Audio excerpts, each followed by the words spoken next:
Here's a fantastic recipe for grilled garlic and herb steak with chimichurri sauce. This dish is known for its bold flavors and is sure to impress your taste buds. Ingredients. For the steak. 1. 2 boneless ribeye steaks, or your favorite cut.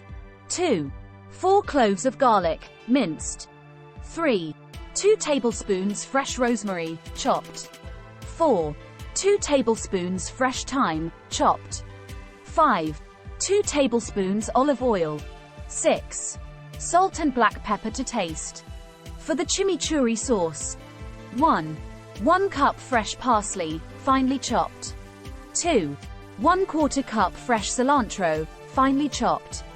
3. 4 cloves of garlic, minced. 4. 1 small red onion, finely chopped. 5. 1/4 cup red wine vinegar. 6. 1/2 cup extra virgin olive oil. 7. 1 teaspoon red pepper flakes, adjust to your spice preference. 8. Salt and black pepper to taste. Instructions. For the chimichurri sauce. In a bowl, combine the finely chopped parsley, cilantro, minced garlic, and red onion. Add the red wine vinegar, extra virgin olive oil, and red pepper flakes to the bowl. Season with salt and black pepper to taste. Mix all the ingredients well. Let the chimichurri sauce sit at room temperature for at least 30 minutes to allow the flavors to meld. You can also refrigerate it if you're making it ahead of time. For the grilled garlic and herb steak. In a small bowl, combine the minced garlic, chopped rosemary, chopped thyme, and olive oil.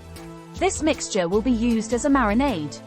Rub the garlic and herb mixture all over the steaks. Make sure to coat them evenly. Let the steaks marinate for at least 30 minutes at room temperature or longer in the refrigerator, up to 4 hours, for a deeper flavor. Preheat your grill to high heat. You can also use a grill pan on the stovetop. Season the marinated steaks with salt and black pepper. Grill the steaks to your preferred level of doneness. For medium rare, it's about 4-5 minutes per side, but it can vary depending on the thickness of the steak and the heat of your grill. Once the steaks are done, remove them from the grill and let them rest for a few minutes before slicing. Slice the steaks against the grain for a tender and juicy result. Serve the grilled garlic and herb steak slices with the chimichurri sauce on the side. Drizzle the sauce generously over the steak, and enjoy. This recipe is a delightful blend of savory, aromatic, and tangy flavors. It's perfect for a special dinner or a weekend barbecue with friends and family.